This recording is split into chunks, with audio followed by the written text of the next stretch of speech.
Hello, my name is Jacob Edward Gonzalez, and today I will be presenting my Doctor of Nursing Practice project titled Development of a Clinical Guideline for Pediatric Tracheostomy Care and Upper Respiratory Infection Prevention in the Home Health Care Setting. This project focuses on improving safety, consistency, and clinical outcomes for pediatric patients who require complex airway management in the home environment. Children with tracheostomies represent a unique and vulnerable population due to their dependence on artificial airways, which bypass natural defense mechanisms. As a result, even minor inconsistencies in care can lead to significant complications.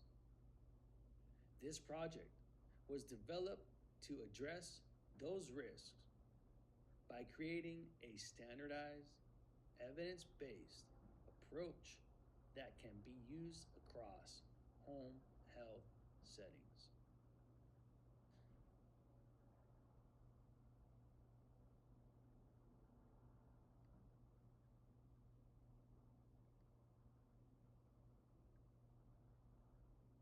Committee.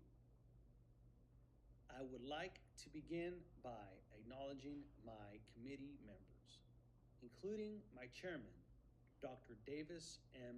Graham, second reader, Dr. Maria B. Snell, and community member Denise Pace Bora, for their guidance and support throughout this project.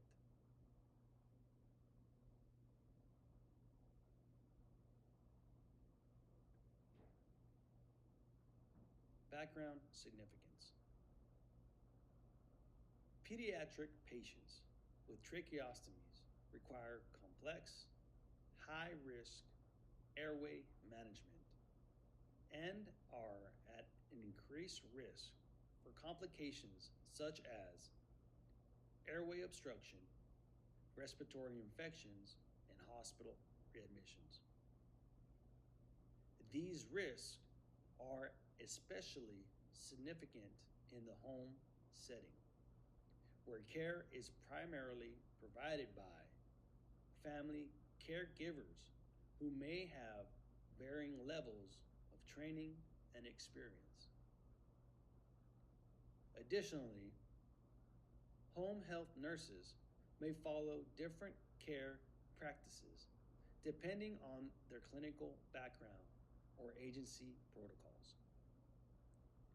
This variability leads to inconsistent care delivery, which increases the likelihood of preventable complications, particularly upper respiratory infections. Upper respiratory infections are especially concerning because they can rapidly progress to more severe respiratory compromise in this population.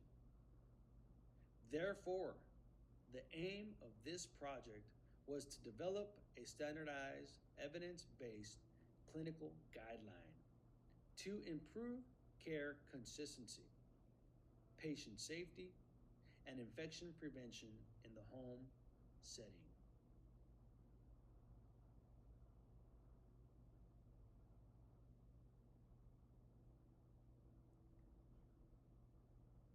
Review of the literature.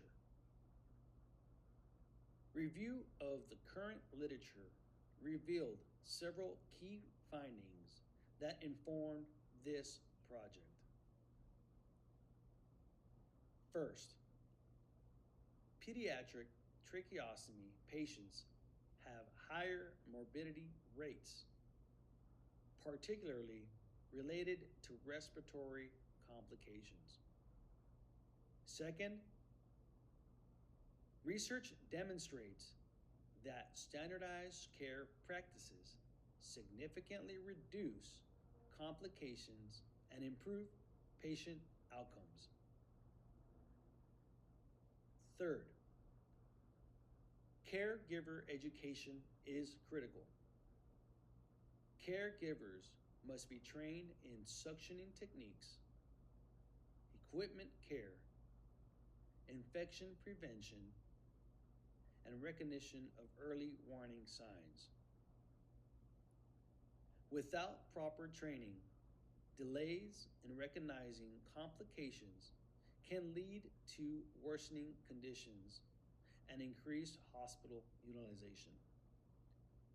Additionally, evidence supports structured protocols for humidification, equipment maintenance, infection care practices. Despite this, there remains a major gap in standardized evidence-based guidance, specifically for home health settings, which this project aims to address. The literature also supports the use of validated tools, such as the appraisal of guidelines for research and evaluation to instrument or agree to ensure the quality and rigor of clinical guidelines.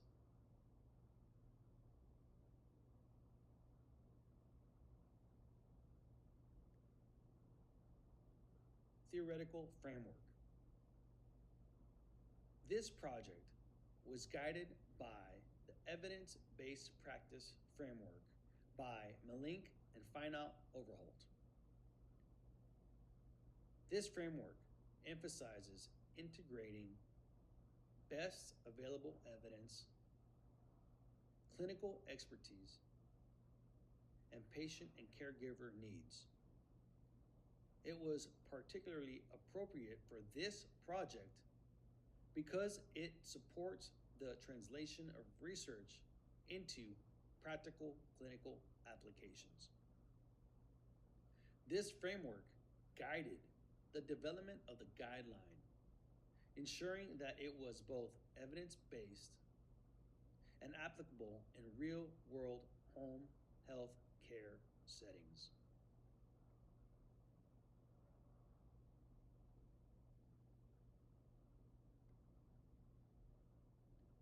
Methods design. This project utilized a qualitative guideline development and expert evaluation design. The process included a comprehensive literature review, development of the clinical guideline, recruitment of expert reviewers, evaluation using the agreed-to instrument, and revisions based on feedback. In addition to quantitative scoring, qualitative feedback was collected through open-ended responses.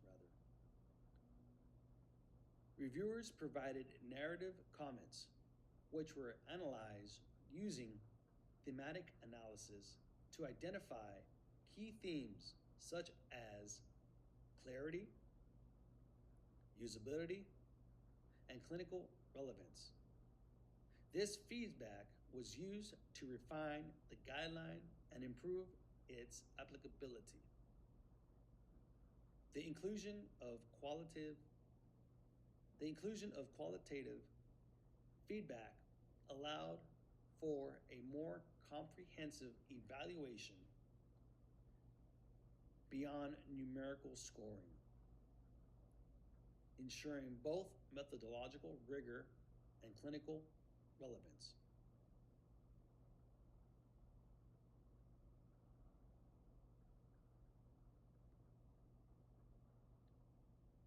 Sample.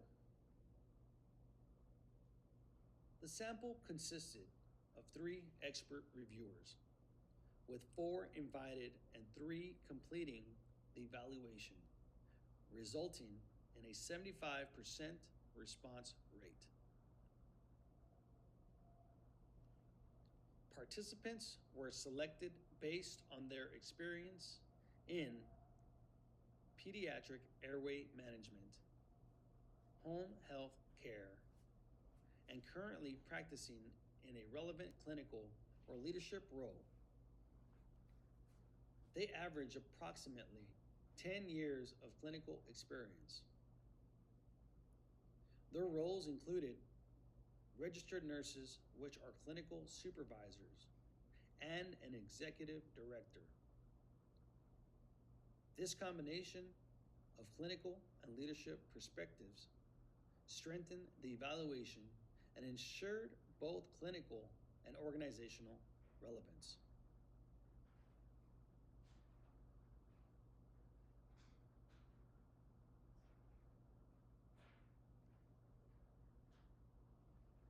Data analysis.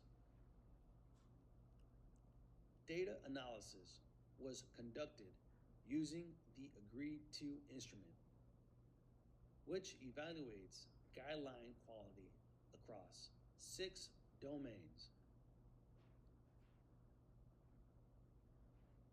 1, scope and practice. 2, stakeholder involvement. 3, rigor of development. 4, clarity of presentation. 5, applicability. And 6, editorial independence. Domain scores were calculated using the agreed-to standardized scoring method, where scores were expressed as a percentage of the maximum possible score. Both quantitative scores, or descriptive statistics, and qualitative feedback were used to evaluate the guideline comprehensively. This approach ensured a structured, objective, and rigorous evaluation process.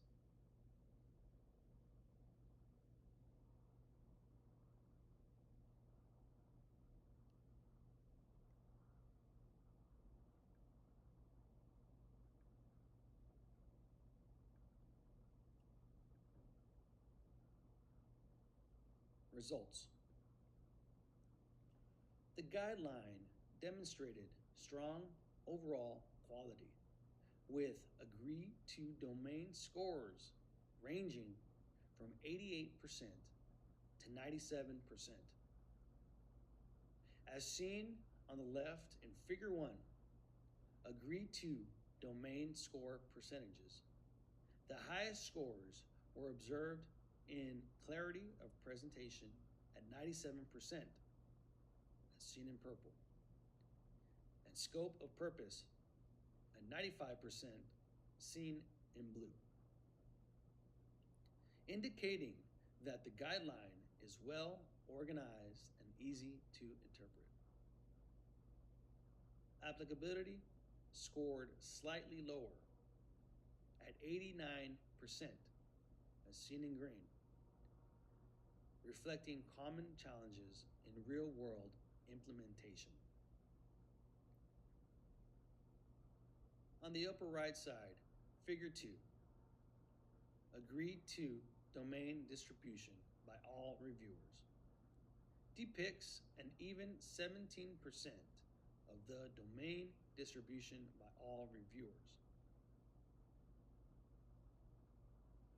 On the bottom right side, Figure 3, overall guideline quality rating, illustrates reviewer 1's score of 6 in blue, and both reviewers 2 and 3, which are purple and yellow or orange, in 7. Qualitative feedback further supported these findings, with reviewers emphasizing clear recommendations, practical usability, and strong infection prevention focus. As a result, the guideline was rated as high quality, supporting the guideline's clinical relevance and usability in the home health care setting.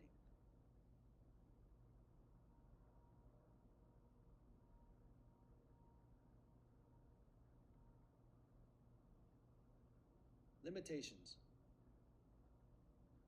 Several limitations should be considered when interpreting these findings. First, the sample size was small, consisting of only 3 expert reviewers, which may limit generalization or generalizability. Second, there is potential for reviewer bias, as participants may have differing interpretation or preferences based on their clinical experience. Additionally, this project did not include real-world implementation or outcome evaluation, which limits the ability to assess its direct impact on patient outcomes.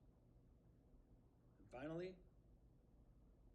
time constraints limited the inclusion of a broader range of stakeholders, such as caregivers or interdisciplinary team members.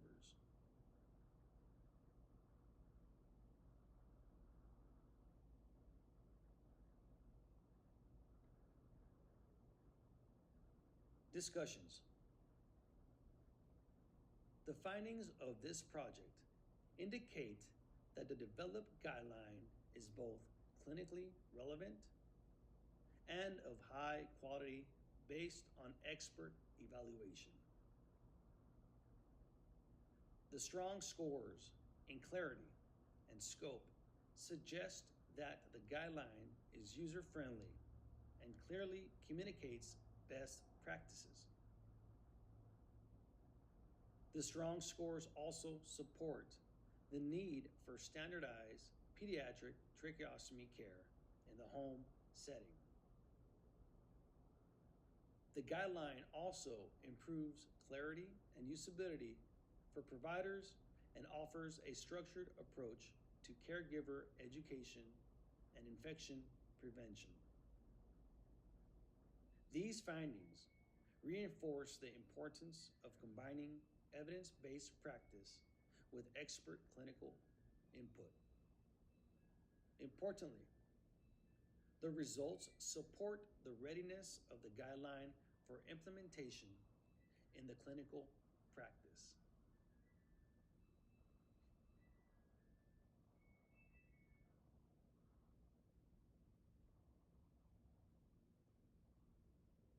Implications for practice.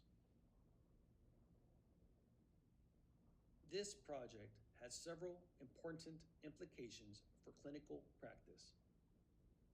The guideline provides a structured, evidence-based resource for home health providers that promotes the standardization of care practices, ultimately improving care consistency, patient safety, and caregiver confidence. It also supports caregiver education, which is essential for preventing complications and ensuring safe care in the home setting. By promoting consistent evidence-based care, the guideline has the potential to reduce upper respiratory infections and decrease hospital readmissions among pediatric patients with tracheostomies. At the organizational level, implementation of this guideline may improve workflow efficiency, enhance care coordination, and standardize communication among healthcare providers. Additionally, the guideline supports quality improvement initiatives and demonstrates strong potential for scalability, allowing it to be adapted across multiple care settings.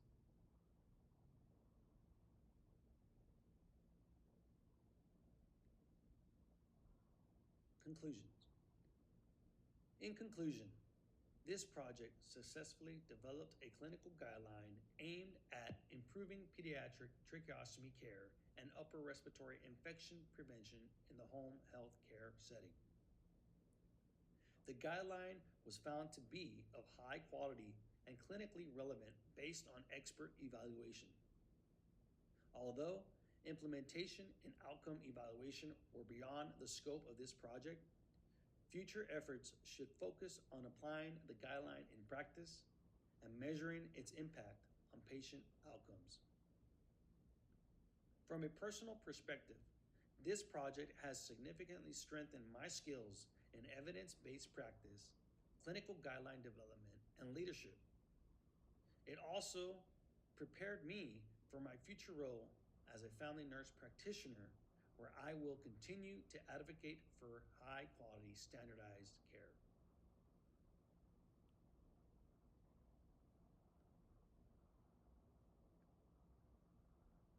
These are my references. Thank you for your time and attention to my presentation. I would be happy to answer any questions.